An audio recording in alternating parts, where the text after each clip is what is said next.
மச்சான் ரொம்ப வீங்கிருக்காடா? லைட்டா தான் வீங்கிருக்கு. வலிக்குதா? இல்ல, வலியெல்லாம் ஒண்ணும் இல்ல. என்னடா அண்ணே? டேய், ஆக்சுவலா என்னதான் நடந்துச்சு? அதான் நைட்டே சொன்னேனே மாமா. சொன்னடா, ஆனா கிளியரா சொல்லலையே. நான் அவ கைய பிடிக்கதான் மாமா போனேன். அவ தள்ளி விட்டுட்டா. அவ தள்ளி விட்ட உடனே மண்டை வீங்குற அளவுக்கு கீழே விழுந்துட்டியாக்கும். ஏண்டா விழுந்தது தானே விழுந்த, மெத்தையில விழுந்திருக்கலாம்ல. விழும்போது எங்க விழுறேன்லாம் பார்த்து விழ முடியுமா? டேய் சுரேஷ், நல்லா டயட் பண்ற, புரோட்டீனா நல்லா சாப்பிடுற, எக்ஸசைஸ் பண்ணி உடம்பு சும்மா கிண்ணனு ஏத்தி வச்சிருக்க. ஒரு பொண்ணு தள்ளி விட்டாடா கீழே விழுந்திருக்க. நான் விழுந்த கதையை கொஞ்சம் விடுறீங்களா? பழைய கட்டுல ஸ்ட்ராங்கா இருக்கும். அதுல அடிபட்டா நல்லாவே அடிபடும். கண்டிப்பா உனக்கு வலிக்கும். ஏண்டா இத வெளியில சொன்னா அவமானம் ஆயிடுங்கிறதுக்காக சொல்லாம இருக்க, அப்படிதானே?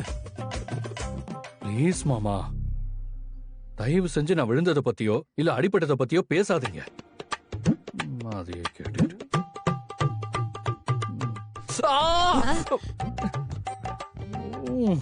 என்னடா பணியார மாதிரி இப்படி வீங்கி கிடக்கு? அவ்வளவுலாம் இல்ல அத்தை. அதான் பார்த்தாலே தெரியுதேடா. இப்படித்தான் என் சொந்தக்கார பையனுக்கும் இந்த மாதிரி அடிபட்டு இருந்துச்சு.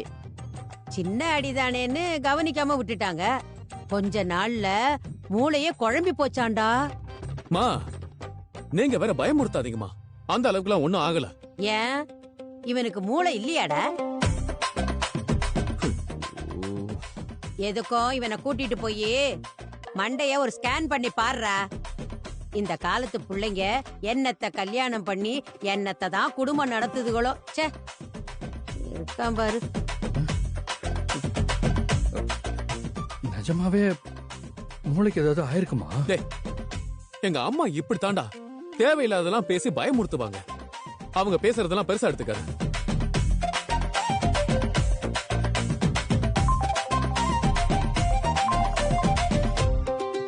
ஹலோ.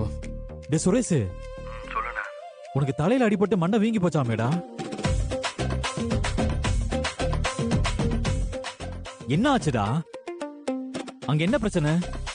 மதி ஏன் உன்னை தள்ளி விட்டுச்சு? டேய், ரொம்ப அடியா? நான் வேணா அங்க வரட்டுமா? உன்னை வந்து பாக்கவா? நீ வந்து பாக்குற அளவுக்குலாம் ஒண்ணும் இல்லண்ணே. கட்டில சின்னதா இடிச்சுக்கிட்டேன், அவ்வளவுதான். டேய், எப்படிடா சுரேஷ் கட்டிலையா போயிடுச்சு? அப்புறம் பேசுறேனே, நீ போனா போய். டே சுரேஷ், டேய், ஹலோ. ஏன் சுரேஷ், பொண்டாட்டி கீழே தள்ளி விட்டு கீழே விழுந்து மண்டையில அடிபட்டதான் இப்ப பிளாஷ் நியூஸ் போல? இங்க நடந்த விஷயம் அங்க இருக்கிற அண்ணனுக்கு எப்படி தெரிஞ்சது? உன் அக்கா தான் சொல்லிருப்பா. இங்க இருக்க சோஃபா அது கொஞ்சம் நகர்ந்திருந்தா கூட உடனே உன் வீட்டுல இருக்க உன் அண்ணனுக்கும் அண்ணிக்கும் உன் அக்கா போன் பண்ணி விஷயத்த சொல்லிருவா. இதோ அவளை கூப்பிடுறேன் பாரு. ரேவதி, இப்போ உன் அக்கா வருவா. நான் என்னன்னு கேப்பேன். எதுவுமே தெரியாத மாதிரி அப்பாவிய நிப்பா பாரு. என்னங்க? ரேவதிமா, காலையில உங்க வீட்டுக்கு ஏதாவது போன் பண்ண? இல்லையே, நான் பண்ணலையே. அண்ணன் எனக்கு போன் பண்ணி தலையில அடிபட்டு இருக்கான்னு கேக்குது. நான் அண்ணன் கிட்ட எதுவும் சொல்லலையே.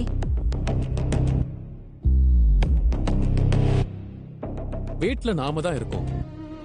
நான் போன் பண்ணல, அம்மாவும் போன் பண்ணல. மண்டை வேங்கினவன் கண்டிப்பா போன் பண்ணிருக்க மாட்டான். வேற யாரு நம்ம வீட்டுல இருந்து போன் பண்ணிருப்பா? தரணியா இல்ல இளவரசியா?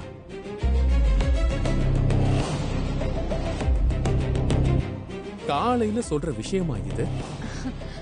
இல்லங்க, நான் வேணும்னு எதுவும் சொல்லல. என்ன நடந்துச்சுன்னு முழுசாவும் சொல்லல. லைட்டா அண்ணிக்கிட்ட சொன்னேன். அண்ணி அண்ணன் கிட்ட சொல்லிருப்பாங்க போல. இரு சுரேஷ், உனக்கு தலைவலிக்கும், நான் போய் காஃபி போட்டு எடுத்துட்டு வரேன். பாத்தியாடா எப்படி எஸ்கேப் ஆகி போறா பாரு உங்க அக்கா. இதேதான் மச்சான் அவளுக்கு வேலை. ஏண்டா இவனை ஸ்கேனுக்கு கூட்டிட்டு போகலையா? போடா, மண்டை குழம்பிட போகுது. அம்மா ஸ்கேன் எடுக்கணுமா? ஆட நீ வேற மச்சான், சும்மா அனத்தாத, பேசாம இரு.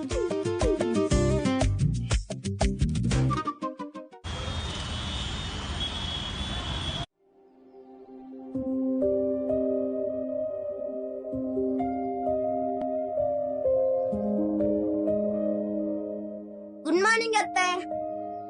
குட் மார்னிங் அத்தை. அதுக்குள்ள காலேஜ் கிளம்பிட்டியா? காஃபி குடிக்கிறியா? இல்ல இல்ல வேண்டாம், குடிக்கிறது இல்ல. சரி, டிஃபன் சாப்பிடுறியா? எடுத்து வைக்கவா? பரவாயில்ல, நான் எடுத்துக்கிறேன். இந்தா.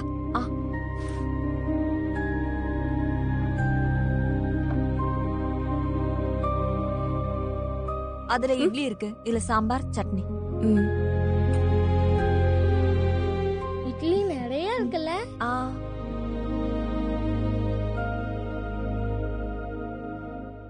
காலையில எந்திரிச்சதுமே பசங்க 2 பேரும் அத்தையை தான் தேடினாங்க.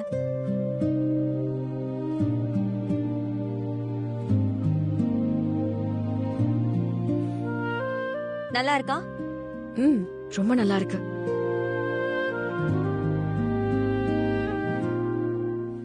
வாயில எடுக்கு. வாயில இருக்கிறத சாப்பிடு.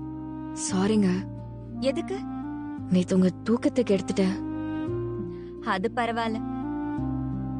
நான் வேணும்னே எதுவும் பண்ணல. நீ எதைதான் வேணும்னு பண்ணிருக்க?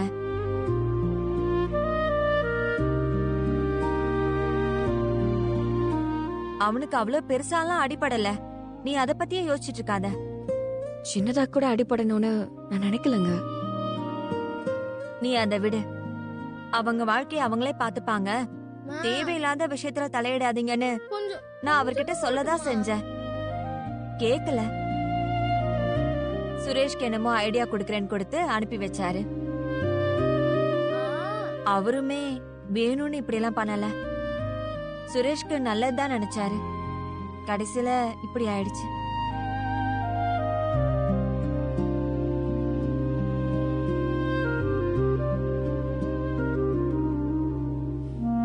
அம்மா எனக்கு போதுமா?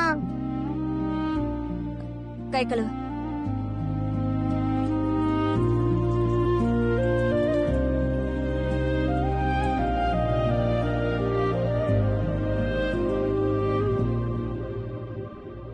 சாப்பிடு.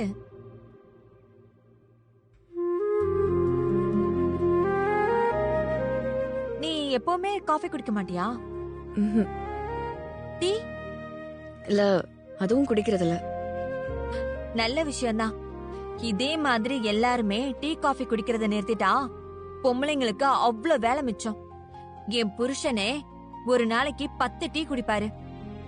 ரேவதின்னு கூப்பிட்ட அடுத்த நிமிஷமே நான் டீயோட போய் நிக்கணும். அவரெல்லாம் குழாய திறந்தா தண்ணி மாதிரி டீயும் வரும் நினைச்சிட்டு இருக்காரு. பாலை காய்ச்சணும், டீ தூளை போட்டு கொதிக்க வைக்கணும். ஒரு டீக்கு 3 பாத்திரத்தை கழுவுனெல்லாம் அவருக்கு தெரியாது.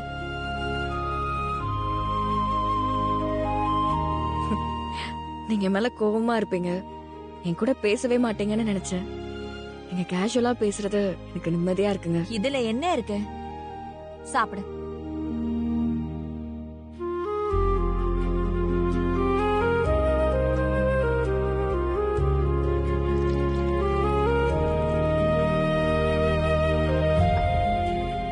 நான் ஒன்னு சொல்லவா? சொல்லுங்க. சுரேஷ பத்தி நீ என்ன நினைச்சிட்டு இருக்கன்னு எனக்கு ஓரளவுக்கு புரியுது. ஒன்னே ஒண்ணுதான் நான் உன்கிட்ட சொல்லணும். நீ நினைக்கிற அளவுக்கெல்லாம் சுரேஷ் மோசமானவன் கிடையாது. வீட்ல எல்லார் மேலயும் பாசமா இருக்கிறவன் தான். அவன் காலேஜ் போற வரைக்கும் அவனுக்கு அண்ணன் தான் சாப்பாடு ஊட்டி விடும். நான் கல்யாணம் ஆகி இங்க வந்தப்பெல்லாம் உருண்டு புரண்டு அழுந்தவன் தான் அவன். உனக்கும் அவனுக்கும் ஏற்கனவே பஞ்சாயத்து இருந்துச்சு. அது முடியறதுக்குள்ள ஒரு அவசர கல்யாணம். கல்யாணத்துக்கு முன்னாடி இருந்த பஞ்சாயத்தெல்லாம் கல்யாணத்துக்கு பிறகு டபுள் ஆயிடுச்சு. நீங்க 2 பேரும் அந்த பஞ்சாயத்து பின்னாடியே ஓடிட்டு இருக்கிறதுனால உங்களுக்கு ஒருத்தர் ஒருத்தர் புரிஞ்சுக்கிறதுக்கு நேரம் கிடைக்கல. அதுக்கு நீங்க முயற்சி பண்ணாலே உங்க எல்லா பிரச்சனையும் சரியாயிடும்னு எனக்கு தோணுது. அவன் பதிலுக்கு பதில் பேசுறவன் தான், சண்டை வர மாதிரி நிக்கிறவன் தான். ஆனா மோசமானவெல்லாம் கிடையாது. பேசுனா புரிஞ்சுப்பான்.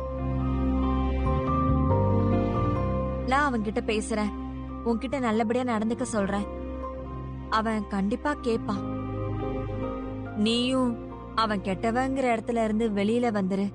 அவனை புரிஞ்சுக்க முடியுமான்னு கொஞ்சம் பாரு.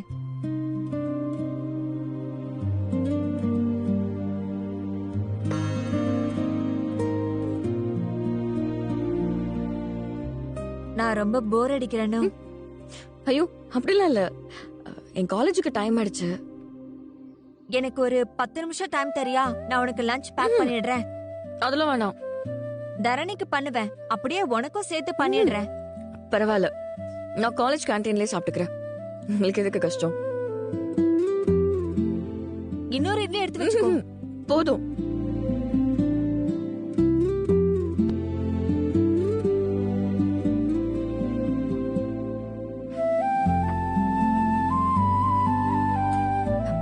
நான் காலேஜ் கிளம்புறேன். சரி Bye. மதி.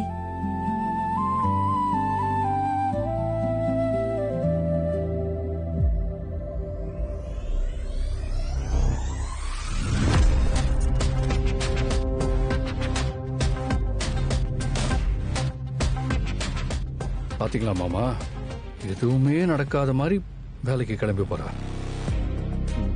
வேலை, அந்த வேலை தான் பிரச்சனை. இந்த வேலை இருக்குங்கிற தைரியத்துல தான் இந்த பொண்ணுங்கெல்லாம் புருஷனை மதிக்காம சுத்துறாங்க. அந்த வேலை மட்டும் இல்லைன்னு வைகி, எல்லாத்துக்கும் புருஷன் கிட்ட தான் வரணும். பொட்டு வாங்கணும், பூ வாங்கணும், பவுடர் வாங்கணும்னு எல்லாத்துக்கும் வரணும். அப்பதான் இந்த பொண்ணுங்களுக்கு புருஷன் மேல பயம், அன்பு, மரியாதைன்னு எல்லாமே வரும். அந்த வேலை இருக்க போய் தான் நம்மள நாமளே பாத்துக்கலாம்னு ஒரு கர்வம் வரும். அந்த கர்வத்தை மட்டும் அழிச்சிட்டோன்னு வைகி, எல்லாம் சரியாயிடும். என்ன மச்சான் சொல்ற? வேலைக்கு போற அந்த கர்வத்தை அழிச்சிடலாமா?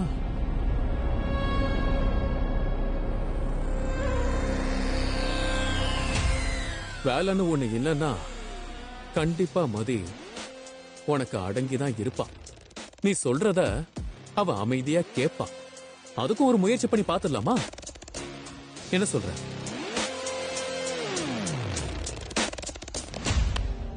ஆமா, உங்க அண்ணன் இருக்காரு பாரு, என்னன்னு பின்னாடியே வந்துடுறாரு. நான் நடந்தத சொன்னேன், உடனே சுரேஷுக்கு போன் பண்ணி கேட்பாருன்னு நான் யோசிக்கவே இல்ல. அவர் ஏன் தான் இப்படி இருக்காரோ. அங்க வேற எதுவும் பிரச்சனை இல்லல்ல? சரி, நான் வைக்கிறேன். ஹோ.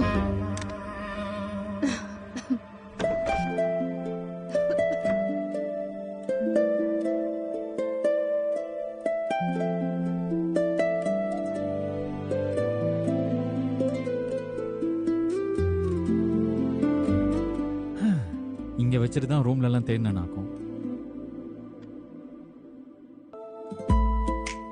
ஹலோ சார், ஆ? ஒரு நிமிஷம். என்னையா? வாங்க. என்ன மலரு, என்னைய கூப்பிட்ட? உங்களை தான் கூப்பிட்டேன். உட்காருங்க. ஆ, என்கிட்ட பேசுற கோவம் குறைஞ்சிருச்சா? ஆசையா பேசணும்லாம் ஒண்ணு கூப்பிடல. ஆமா, உங்க மனசுல நீங்க என்னதான் நினைச்சிட்டு இருக்கீங்க? ஒரு விஷயம் சொன்னா அத மனசுல வச்சுக்க தெரியாதா? ஏய், நீ என்ன கேக்குறன்னு எனக்கு புரியல. பின்னாடியே வந்தீங்கன்னு தானே ரேவதி சொன்னதை நான் உங்ககிட்ட சொன்னேன். உடனே சுரேஷுக்கு போன் பண்ணி பேசிட்டீங்க. ஏய், தலையில அடிபட்டிருக்குன்னு சொன்னா பயமா இருக்காதா மலரு? அவன் சீரியஸா இருக்கான், ஹாஸ்பிட்டல்ல சேர்த்திருக்காங்கன்னு நான் ஏதாச்சும் உங்ககிட்ட சொன்னனா? ரேவதி வீட்ல அப்படி இப்படி நடந்துச்சுன்னு தானே நான் சொன்னேன். அதை கேட்டுட்டு அமைதியா இருக்க வேண்டியதானே? நான் இப்ப சுரேஷ் கிட்ட கேட்டதுல என்ன பிரச்சனை?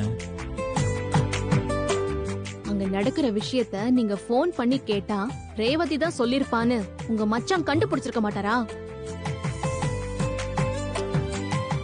ஐயோ, நான் இதை யோசிக்கவே இல்லை மலரு. ரேவதி அவர் திட்டினாரா? நான் வேணும்னா ரேவதிக்கு போன் பண்ணி பேசவா? எதுக்கு ரேவதிக்கு? பேசாம தங்கராஜனுக்கே போன் பண்ணி பேசுங்க. இதெல்லாம் வச்சுக்கிட்டு என்ன பண்றதுனே தெரியல.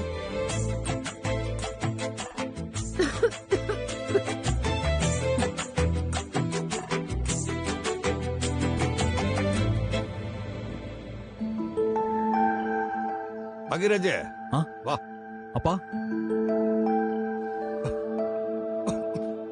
சொல்லுங்கப்பா. என் மாத்திரை தீர்ற மாதிரி இருக்கு, அத வாங்கிட்டு வந்துடுறியா? சரிப்பா, உடனே போய் வாங்கிட்டு வந்துடுறேன். உடனே எல்லாம் வேண்டாப்பா, 2 நாளைக்கு இருக்கு.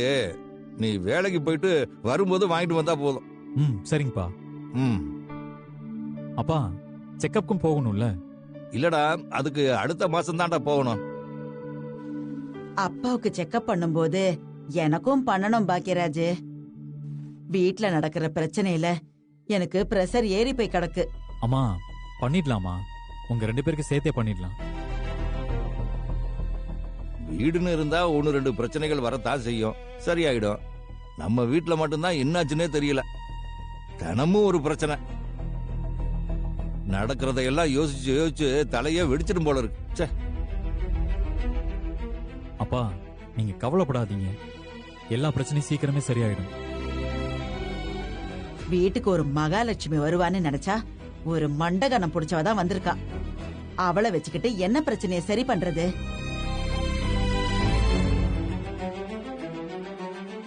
நீ சுரேஷ் கிட்ட எதுவும் பேசுனியா?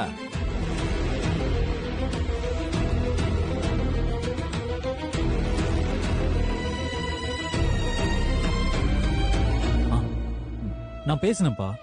ஆ, எப்படி இருக்கான்? அவன் நல்லாதான்ப்பா இருக்கான். நேத்து இருந்த நிலைமையில மாப்பிள்ள கூப்பிட்டதும் சுரேஷையும் அந்த பொண்ணையும் அங்க அனுப்பி வச்சுட்டோம். அதுக்காக நாள் கணக்குல அவங்க 2 பேரும் அங்கேயே இருந்தா நல்லா இருக்காது. அவங்களை கிளம்பி வீட்டுக்கு வர சொல்லு. அவ வேணும்னா அங்கேயே இருக்கட்டும், சுரேஷ் மட்டும் வரட்டும். அது எப்படி லட்சுமி? ஒண்ணு அந்த பொண்ணு நம்ம வீட்டுல இருக்கணும், இல்ல அவங்க வீட்டுல இருக்கணும். மாப்பிள்ள வீட்டுல இருக்கிறதெல்லாம் நல்லா இருக்காது. வந்தா சண்டை போடுவாளைங்க. அதெல்லாம் நாம பாத்துக்கலாம். அங்க ஈஸ்வரி அக்கா இருக்காங்க, அவங்க வேற வாயை வச்சுக்கிட்டு சும்மா இருக்க மாட்டாங்க. ஆமாமா, இவளும் பதிலுக்கு ஏதாவது பேசி அப்புறம் சம்மந்தி வீட்டுல சண்டை போட்ட மாதிரி ஆயிடும். பாக்கியராஜ், நான் மாப்பிள்ளை கிட்ட பேசுறேன், நீ சுரேஷ் கிட்ட பேசி அவனை இங்க வர சொல்லு. ம் சரிப்பா. நான் இப்போ பேங்க்குக்கு தான் போறேன். போற வழியில ரேவதி வீட்டுக்கு போய் நான் சுரேஷ் கிட்ட பேசுறேன். சரி. ஏங்க